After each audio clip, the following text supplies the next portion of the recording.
저희는 이제 창세기, 이 시간은 뭐 장별로 다 하는 건 아니고 개관을 설명하는 시간입니다. 여러분 유인물 3페이지 오늘 이어서 진행을 하도록 하겠습니다. 창세기 구조로 창세기가 50장으로 되어 있는데 특별히 우리가 그걸 두 부분으로 나누어 보자. 그래서 1장부터 11장까지는 이제 4가지의 중요한 사건이 있었던 것으로 보고 또 12장부터 50장까지에서는 우리가 4명의 중요한 인물로 보면 또 창세기를 좀 더 알차게 우리가 이해할 수 있겠다. 지난 시간에 말씀드렸습니다. 그래서 지난 시간 처음 이제 구조를 할 때 사건, 4가지 사건 중에 첫 번째 굉장히 중요한 사건은 창조 사건이다. 여러분 기억하시죠? 이 창세기는 그 당시 고대 근동 메소포타미아 그 당시에 마치 핵폭탄과 같은 선언이었다는 것이죠. 그 당시 많은 사람들은 해, 달, 별을 우상으로 산의 나무, 강의 물, 바다신을 섬기면서 그들의 어리석음인지도 모르고 그들의 종교 생활을 영위했었는데요. 이 창세기는 그 당시의 사람들이 경배하는 그 모든 것들은 다 부질없는 짓이다. 이 모든 것 지으신 여호와 하나님이 참신이시고 그 하나님께 예배하는 것이 지혜로운 것이다. 그 선언과 선포가 창세기이고 특별히 1장 1절이라 말씀을 드렸습니다. 그리고 그 신앙이 오늘 우리에게도 너무너무 필요한 신앙이다라고 말씀을 드렸죠. 기억나시죠? 예수 그리스도께서 이 땅에 오셔서 그 백성들에게 특별히 그 제자들에게 무엇을 강조하셨습니까? 너희들이 두 주인을 섬길 수 없다. 예배하는 저희들, 지금 이 수요 예배 시간에 이 주예전 교회에 나온 저와 여러분들은 하나님을 섬기고자 또 하나님을 믿고 있다라고 우리는 믿고 생각하고 또 결단했기에 나와 있단 말이죠. 예수 믿는 사람들이, 교회 다니는 사람들이, 하나님을 믿는 사람들이 정말로 두 주인이 아니라 한 주인만을 섬기면 그것은 엄청난 사건이 된다 말씀드렸습니다. 뒤집어 보면 우리 삶 가운데 알게 모르게 하나님 외의 것들이 많이 들어와 있다. 그러니까 예배하는 시간은 어떤 시간입니까? 여러분이 그 마음의 눈을 지그시 감으시고 하나님께 묻는 것이죠. 하나님, 지금 제 마음에 무엇이 있습니까? 내 마음의 중심에 정말 예수 그리스도를 영접함으로 있습니까? 아니면 그 자리에 다른 것이 차지하고 있습니까? 다른 것이 있다면 성령님, 내 마음을 비울 수 있도록 도와주시고 성령의 은혜로 삼위일체 하나님이 내 마음의 주인 되시고 왕 되시옵소서라고 고백하는 자리가 예배의 자리인 것이죠. 그래서 우리는 예배하기를 쉬지 않아야 합니다. 주의 성도들과 교제할 때는 예수 그리스도를 고백하고 하나님의 말씀을 나누지만 여러분들이 이 교회 밖 문을 나가서 세상에 나가시면 세상 사람들은요 그 입에 하나님을 담지 않습니다. 예수 그리스도 말하지 않습니다. 욕심을 얘기합니다. 탐욕을 얘기합니다. 성공을 얘기합니다. 뒤에 나오겠지만 우리 모두 바벨탑을 쌓자. 우리의 이름이 기억되도록 하자. 순 그 경쟁만 하고 있는 것이죠. 그리고 다 부러워합니다. 하나님께 헌신된 자를 부러워하는 것이 아니라 내가 낮아지고 희생하는 걸 부러워하는 것이 아니라 수단과 방법을 가리지 아니하고 더 많이 가진 사람을 부러워하죠. 우리는 겉으로는 욕하는 것 같지만 속으로는 부러워하는 것입니다.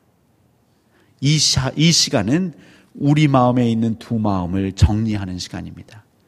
창세기는 매우 중요한 메시지를 전하고 있다. 지난 시간에 말씀드렸습니다. 그러면 두 번째 사건은 어떤 사건이 있습니까? 참 잊을 수 없는 사건입니다.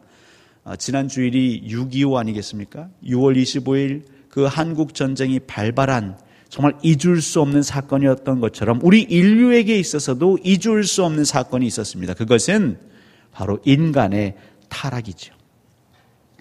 우리 주일학교 아이들도 다 알고 있는 그 인간의 타락. 그 에덴 동산에서 하나님의 말씀을 따르지 않은 인간의 그 무지와 어리석음. 그 인간의 타락이 3장과 4장에 나와 있지요. 특별히 우리 창세기 3장 1절, 4절, 5절 제가 박스 안에 담아놨는데요. 그 말씀 한번 같이 읽겠습니다. 시작.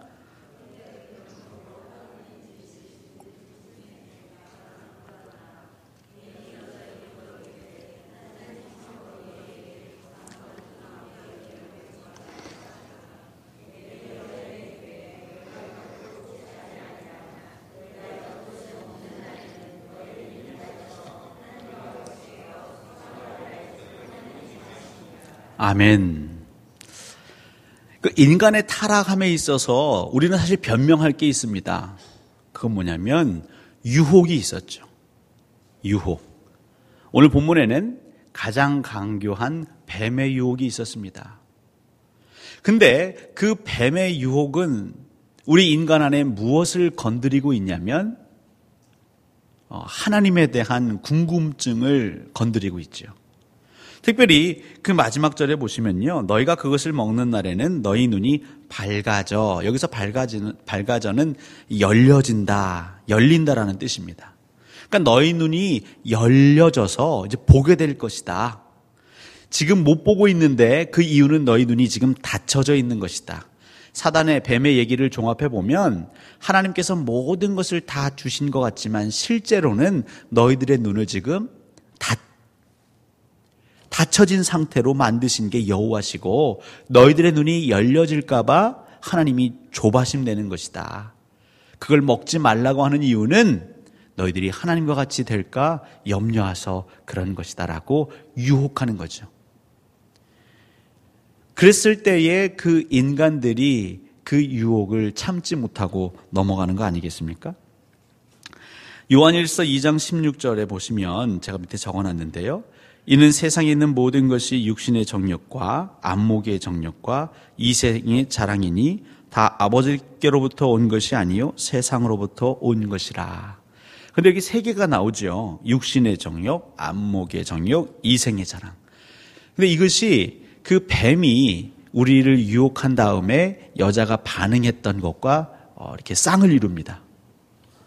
여자가 뱀의 얘기를 들으면서 그 동산 중앙에 선악을 알게 하는 나무를 보니까 그 마음에 어떤 생각을 품고 있습니까? 그걸 보아하니 보함직도 하고 먹음직도 하고 지혜롭게 할 만큼 탐스럽더라. 여러분, 먹음직도 하는 게 무엇일까요? 육신의 정욕이죠. 육신. 보함직도 하는 것, 안목의 정욕, 또 지혜롭게 할 만큼 이생의 자랑입니다. 여러분에게는 무엇이 유혹거리가 되십니까? 어떤 것이 시험거리가 되십니까? 이것이 아담과 하와에게만 계속되는 유혹이라 생각하시면 안 되겠죠. 사실 오늘 우리에게도 노출되어 있는 위험이고 유혹입니다.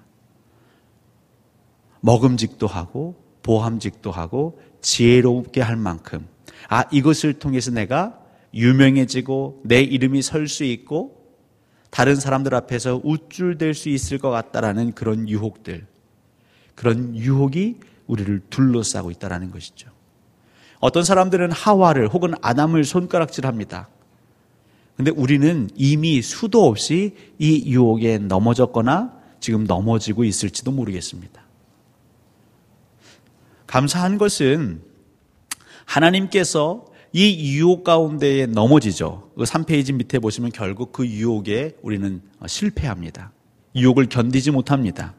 3장 6절 결국 그 여자가 그 열매를 따먹고 그것으로 끝나지 않고 어떻게 하죠? 자기와 함께 있는 남편에게도 주매 그도 먹은지라. 결국 우리는 실패했습니다. 그 한 사람으로 말미암아 죄가 들어왔습니다. 우리는 타락했고 그 시험의 유혹에 실패했는데 우리 하나님은 그것으로 모든 것을 종결짓지 않으셨습니다. 이 실패가 있지만 그럼에도 또 다른 위로가 있습니다. 그것은 무엇이냐면 제가 그 4페이지죠. 이제 4페이지 넘어가 보시면 타락의 결과라고 해서 적어놓고 그 밑에 보면 타락 후에도 계속되는 하나님의 은혜라는 부분이 있을 겁니다. 하나님이 모르시지 않았죠.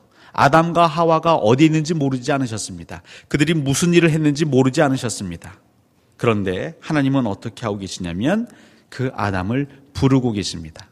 그리고 그들에게 어디 있느냐며 하나님께 나아오기를 찾고 계시죠.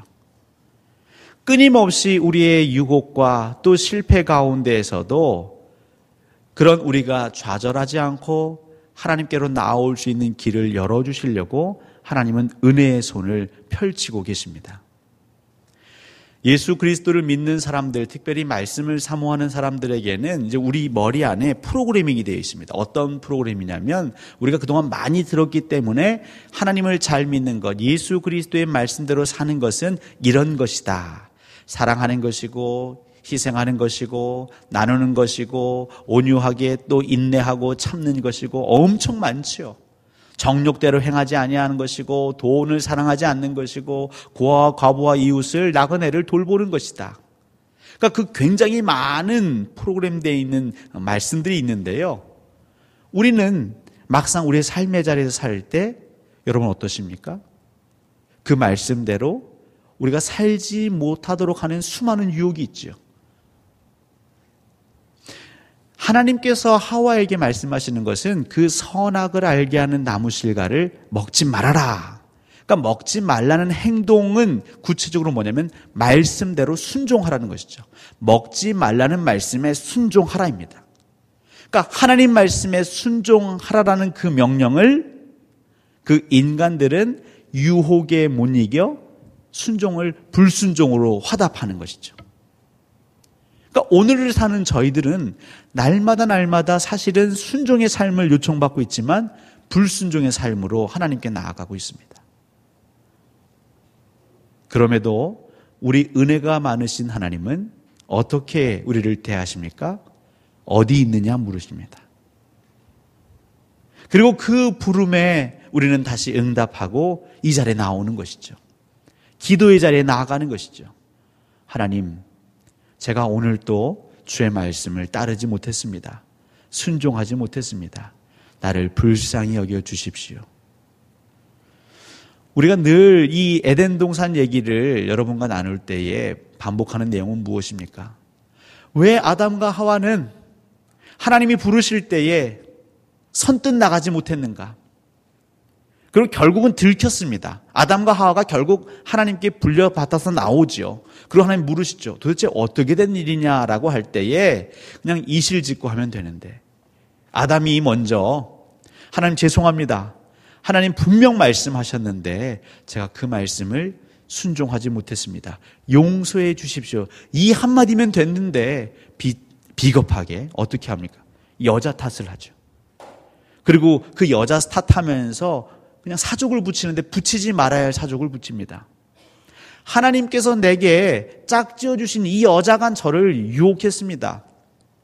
그러니까 여자만 탓하는 게 아니라 은근히 하나님까지도 원망하는 거죠. 여자는요, 그 뱀 탓을 하고요. 이 말씀은 우리에게 교훈을 주는 것 아니겠습니까? 사랑하는 성도 여러분, 우리는 말씀을 온전히 순종하고 싶지만 실패할 수밖에 없을 때가 너무나 많습니다. 그럴 때는 변명하지 말고 하나님께 나와 그냥 이실직고 하는 겁니다. 꾸짖지 아니하시고 후히 주실 하나님의 그 크신 은혜와 사랑을 우리가 믿는다면 그냥 하나님 앞에서는 사람들에게는 창피하고 민망하겠지만 하나님께는 그럴 필요가 없는 것이죠. 날마다 우리에게 주시는 그 말씀, 하지만 그 말씀대로 살지 못하는 우리의 연약함을 고백하는 그것이 경건입니다. 그 반복이 경건의 훈련입니다. 경건의 훈련은요, 우리에게 유익이 있습니다. 우리 마음이 하나님을 향해 가까이 가게 하고요, 우리 심령이 단단해지게 되는 아주 좋은 열매가 있습니다. 자, 아무쪼록 우리는 유혹에 실패했습니다. 결국 그래서 타락하게 되지요. 자, 그래서 타락의 결과라고 해서 여러분 교재 4페이지에 적어놨는데요. 그 타락의 결과, 타락의 증거, 우리가 타락된 원죄를 가지고 있는 인간이라는 반증, 증거가 여러 개 있습니다. 그 중에 첫 번째 7절을 통해서는 무엇을 알게 되냐면 이제 자아의식인데 어그러진 자아의식입니다. 삐딱한 자아의식입니다. 7절 제가 적어놨죠. 이에 그들의 눈이 밝아져. 그러니까 그들의 눈이 열려졌습니다. 그러니까 닫혀진 게 열려졌는데요. 열려져서 무엇을 보고 있냐면 자기들이 벗은 줄을 알고, 그러니까 수치스럽게 여기고 무화과 나무 잎을 엮어 치마로 삼았더라. 그러니까 그들의 수치로 인해서 사실은 그들은 거추장스러운 이제 그 나무잎 열매, 나무잎으로 엮은 치마를 입게 되는 것이죠. 사실 사람에게 있어서 그 피부는요, 아무것도 안 걸치는 게 제일 좋을 수 있겠습니다. 근데 그들의 어그러진 자아의식 때문에 그들 스스로를 상하게 하는 것이죠. 먼저는 그들의 마음이 상했습니다. 여러분, 마음이 상하기 때문에 그 사물을 바라볼 때에 부끄러움이나 민망함이 생기는 것이죠. 우리가 아이들끼리 이렇게 막 말다툼할 때 예전에 보면 종종 뭐 눈에는 뭐만 보인다 이런 표현들을 종종 하죠. 똑같은 상황, 똑같은 현상을 보고도 마음이 건강한 사람, 또 마음이 상한 사람은 그 현상을 다르게 해석하고 또 다르게 풀이해냅니다. 하나님께서 빚으신 남자와 여자, 하나님은요 사람을 지으시고 뭐라 말씀하셨냐면 심히 보기에 좋더라 하셨어요. 아름다움이었습니다. 미였습니다.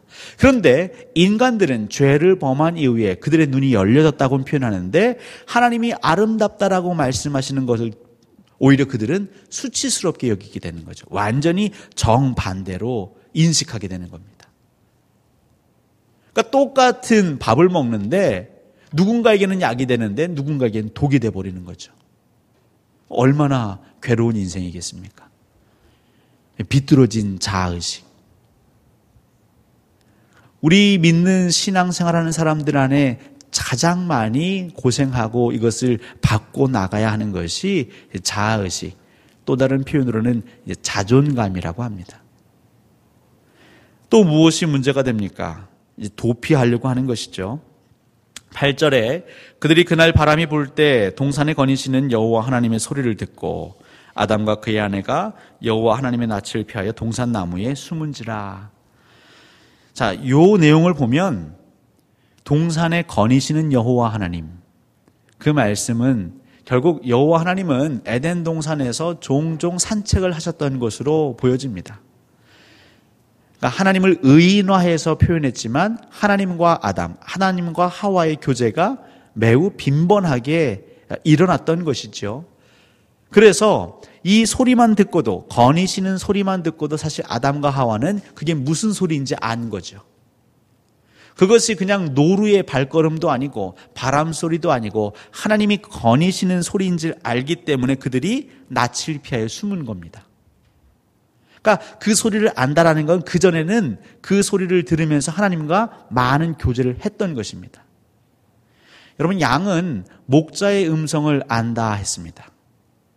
그러니까 한두 번 만난 사람의 음성이 아니라 아침부터 밤까지 그 새벽 이슬을 같이 맞던 그 양과 목자. 그래서 양은 목자의 음성을 아는 거죠.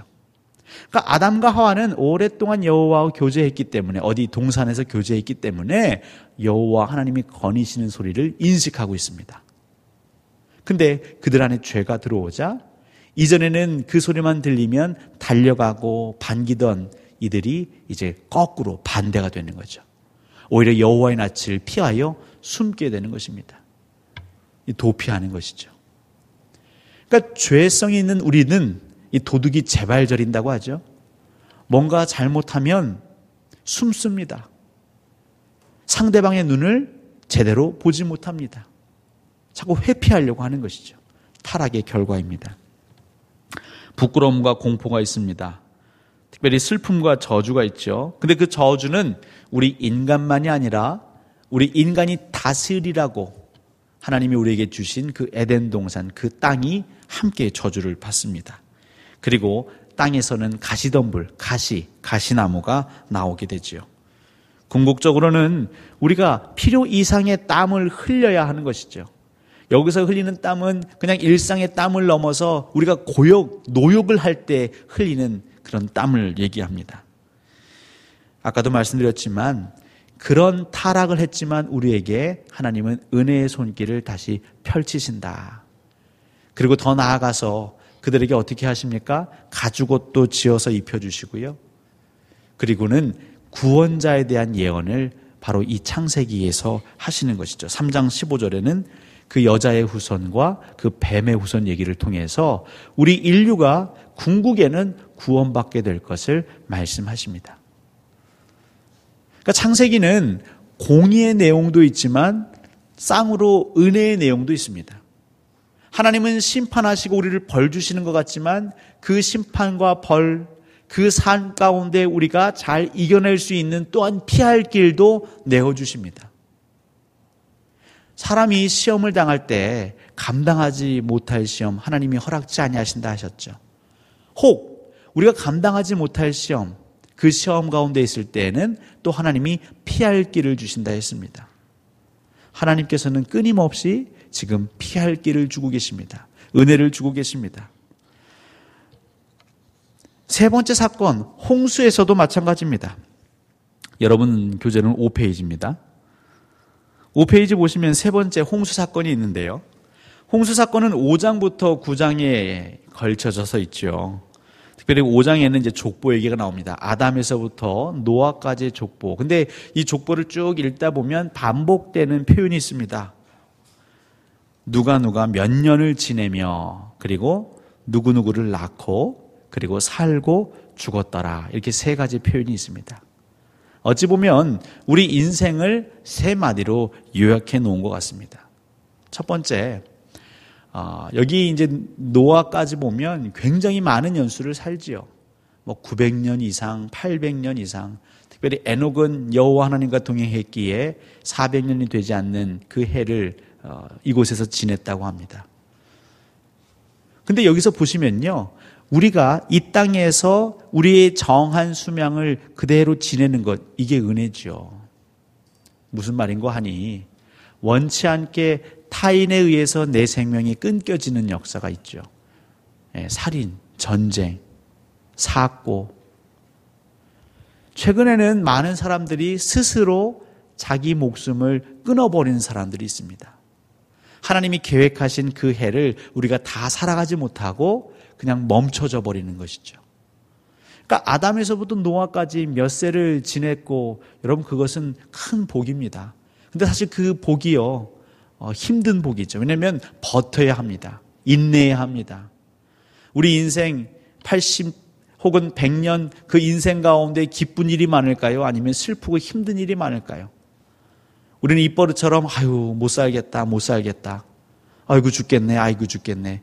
그 정도로 우리 인생은 힘든 것이죠. 그런데 그렇게 힘들다고 얘기하면서도 그들은 800년, 900년 그들의 세월을 살아냈습니다. 물론 내가 스스로 버틴 것 같지만 버틸 수 있는 환경을 하나님이 허락해 주신 것이죠. 아무리 내가 잘 살아보려고 해도요, 나쁜 이웃 만나면요, 오래 못 삽니다. 그러면 그 이웃은 하나님의 은혜인 것이죠.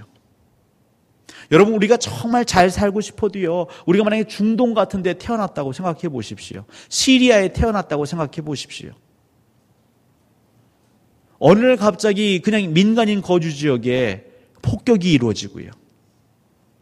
우리 아이들 학교 다니고 무럭무럭 자라야 할 아이들, 그 아이들이 하루에 갑자기 그냥 싸늘한 시신이 되기도 하고요. 이 노아의 족보는 참 복이 있는 것이죠.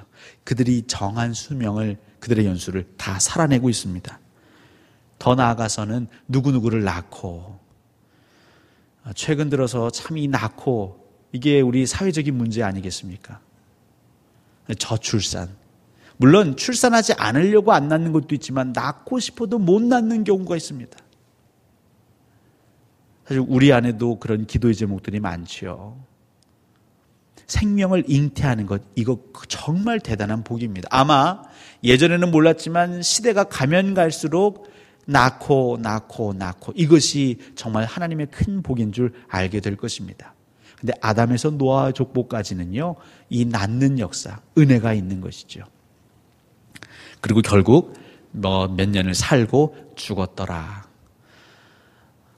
사랑하는 성도 여러분, 우리 예수 그리스도를 믿는 사람들은 죽음에 대해서 어떤 태도를 가져야 할까요? 우리는 죽음을 너무 터부시할 필요가 없습니다. 죽는다는 얘기도 하지 마. 재수 없어. 그거는 세상 사람들입니다. 미신을 믿는 사람들입니다. 우리 예수 믿는 자들에게 죽음은요, 결국 무엇입니까? 마치 학교 선생님들이 졸업식 때 얘기하지 않습니까? 여러분, 졸업은 끝이 아닙니다. 또 다른 시작입니다. 라고 말하죠.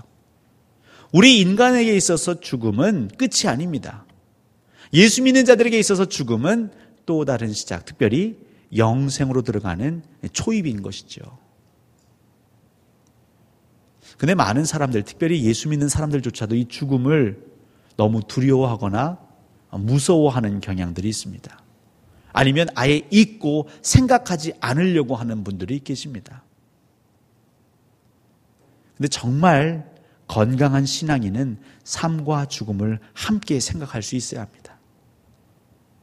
그리고 그 삶과 죽음을 함께 생각할 때에 우리는 더 잘 살 수 있고 더 아름답게 죽을 수 있습니다. 이 세상을 살아가는 사람들이 죽음을 무시하고 외면한 채로 삶만 얘기하다 보니까 그들의 삶이 엉망이 되어갑니다. 사는 게 아닙니다. 그들은 왜 사는지도 모릅니다. 의미를 잃어갑니다. 허무주의에 빠지고요. 아니면 탐욕에 빠져 살아갑니다. 예수 믿는 사람들은 이 거룩한 죽음, 특별히 서양에서는 품이 있는 죽음이라는 표현을 많이 씁니다. 품이 있는 죽음. 우리는 죽음도 품이 있게 맞아들여야 하는 것이죠. 근데 아담부터 노아까지의 족보에서 우리의 선조들은요, 살았고 죽었더라. 그 죽음을 담담하게 받아들였습니다. 창세기는, 특별히 이 창세기 5장은 우리 인생을 살아가는 데 있어서의 또한 중요한 기본적인 태도도 말해주고 있죠. 그런데 이제 6장에 와서 문제가 됩니다. 그건 무엇이냐면 하나님의 자녀들과 사람의 자녀가 섞이는 것이죠. 고린도후서 6장 14절을 제가 적어놨는데요. 한번 찾아봤는데요. 한번 들어보십시오. 너희는 믿지 않는 자와 멍에를 함께 매지 말라. 의와 불법이 어찌 함께하며 빛과 어둠이 어찌 사귀며. 우리는 보통 생각합니다. 그게 뭐가 문제가 되겠는가. 하나님이 출애굽한 이스라엘 백성들, 특별히 광야를 건너가 가나안 땅에 들어가게 될 이스라엘 백성들에게 정말 귀에 딱지가 않도록 경고하신 게 있습니다. 그건 무엇이냐면 가나안 사람들의 풍습을 받아들이지 말아라. 가나안 사람들과 정말 교류를 심하게 하지 말아라. 그들의 여인들을 너희들의 며느리로 받아들이지 말고 너희의 아들을 그들의 사위로 주지 말라고 누누이 재차 강조하십니다. 왜 그럴까요? 한번 우리도 실험해 보면 그게 금방 나오는데요. 사람들은요, 어떤 누군가 선행한 게 있지 않습니까? 착한 일 한 것. 그거를 한 그룹에다가 살짝 얘기를 합니다. 그리고 또 한 그룹은요, 누가 실수하고 잘못한 걸 살짝 얘기합니다. 그러면 일정한 시간이 지난 뒤에 사람들이 어떤 내용을 잘 알고 있나 보면 거의 10중 8구가 뭡니까? 100이면 99, 거의 100에 가깝게 누군가의 선행한 얘기를 이렇게 막 퍼뜨리지는 않는답니다. 그냥 듣고 그랬어 라고 끝내고요. 누군가 실수하고 흠이 되는 얘기는요, 그냥 듣고 나서 가만히 있는 게 아니라 그냥 입이 간질간질하니까 여기저기 퍼뜨리는 거죠. 그 전파 속도는 따라갈 수가 없다고 합니다. 근데 그것이 애나 어른이나 비슷하다는 거죠. 우리 아이들, 여러분들이 거짓말을 가르쳤을까요? TV를 보지 않아도 우리 아이들은 가끔 거짓말합니다. 욕심 부리는 것, 싸우는 것, 욕하는 것, 흥분하고 화내는 것. 우리 사람들은요, 그냥 가만히 놔둬도 사실은 그 원죄의 영향인지 모르겠지만 자꾸 죄로 향하려는 습성이 있습니다. 그런데 우리가 믿음으로 복음으로 살고자 의지적으로 날마다 우리 자신을 쳐서 복종시키는데 굳이 우리가 선택할 수 있다면, 우리가 결정할 수 있다면 의인과 하나님을 경외하는 자 만나기를 힘쓸 필요가 있겠죠.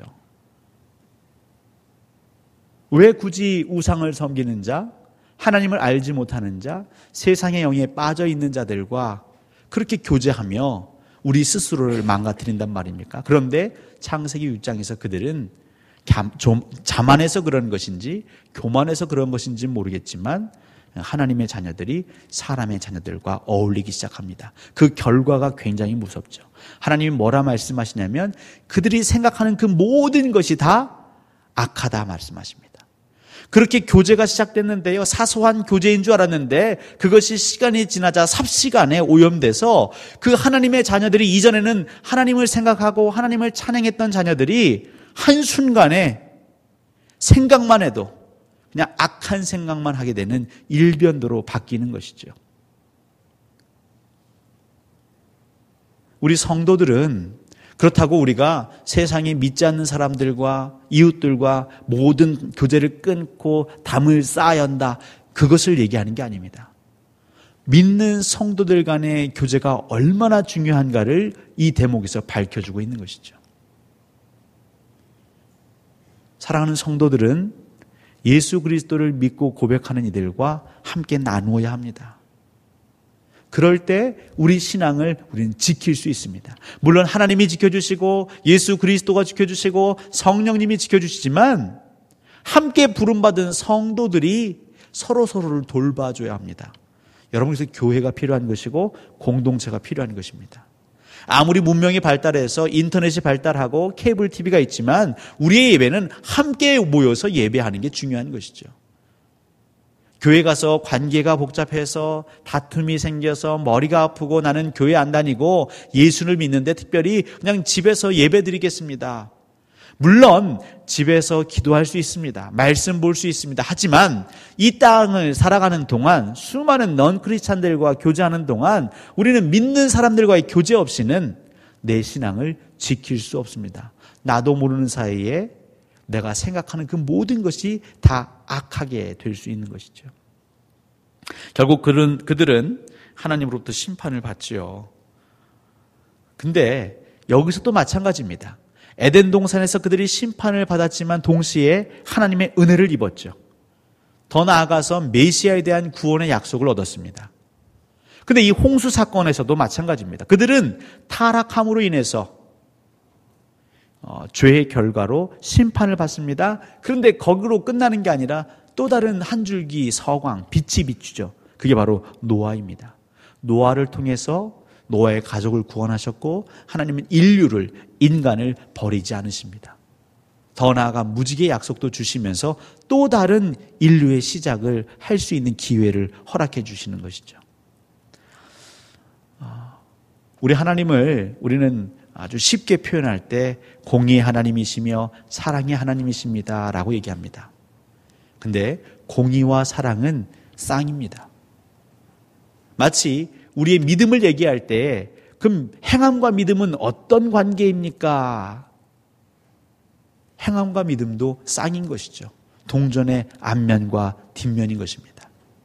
구원은 믿음으로 얻는 것이지만 믿는 자는 행함으로 그 믿음이 드러나는 것입니다. 하나님의 사랑은 공의로 표현되는 것이고요. 그 공의는 또한 은혜와 더불어 가는 것입니다. 그래서 우리 건강한 교회, 건강한 성도들은요, 한쪽에 치우치면 안 됩니다.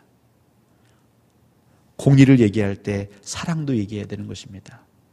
회초를 얘기할 때 우리는 채찍을 얘기할 때 당근도 얘기해야 되는 것이죠. 시간이 또 애매해져 가는데요. 다음 시간에 이제 바벨탑의 붕괴를 얘기하겠고요. 결국 우리 하나님께서 우리에게 바라시는 것은 무엇일까요?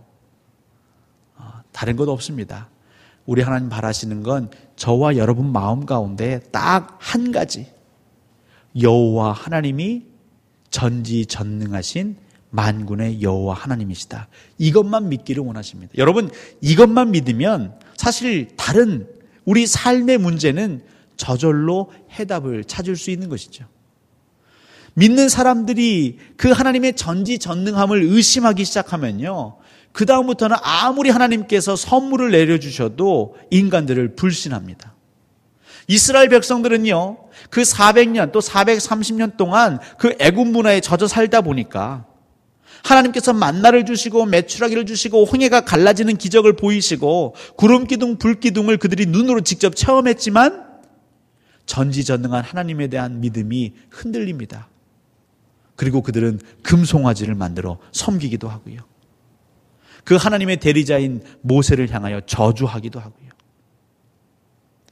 오늘날 우리가 그 광야 가운데 있는 이스라엘 백성들 같아서는 안 되겠죠.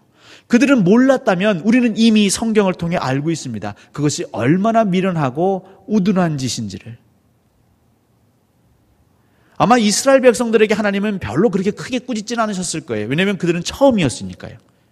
근데 우리가, 사람은 죽는 건 한 번 정해져 있죠. 모든 사람에게서 한 번 죽는 건 정해진 것이요, 그 이후에는 반드시 심판이 있습니다. 근데 그 심판의 때에 우리는 좀 더 무거운 마음으로 나가야 되는 거죠. 왜냐하면 하나님이 우리에게 이 성경을 주셨기 때문이고, 이 성경에 다 기록되어 이미 여러분 다 알고 계십니다. 교회에서 한 10년만 생활하셔도요, 이스라엘 백성들의 그들의 그 역사 다 알게 되십니다. 그들이 뭐가 문제였는지 다 알게 되십니다. 근데 알면서 똑같은 범죄를, 똑같은 어리석음을 반복한다면 이건 하나님 마음을 더 아프고 찢어지게 하는 것이겠죠. 저희들이 지금 창세기를 공부하는 건 기초를 다지는 것입니다. 여러분, 이 시간들 오셔서 무엇을 생각할지 모르겠지만 한 가지만 기억하시고 늘 고백하십시오. 그리고 오늘부터 주일까지 우리의 삶 속에서 고백하십시오. 하나님이 천지를 지으셨습니다. 근데 그것이 오랜 몇천 년 전, 몇만 년 전 일이 아니라 지금 이 순간에도 그 하나님은 동일하십니다.